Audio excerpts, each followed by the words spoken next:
how to fix uh, Minecraft crash error, easy and quick. If you want to fix it, all you need to do first, just right click here in this bar and open task manager. Now once you're here, go to start app.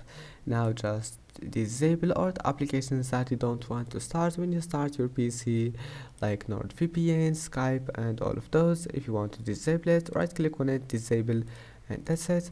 Now I will show you the next method. Just go to settings, go to apps, then type here Java, click on it, uninstall it, then just go to Google Chrome and install Java again, and then type here Xbox Game Bar, click on it and click advanced options.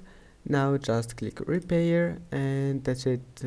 Just wait for it and close it. Now just restart your PC and try again, and you will find that your problem is fixed. And that's it for today's video. If you like this video, don't forget to like and don't forget to subscribe, and see you in the next video.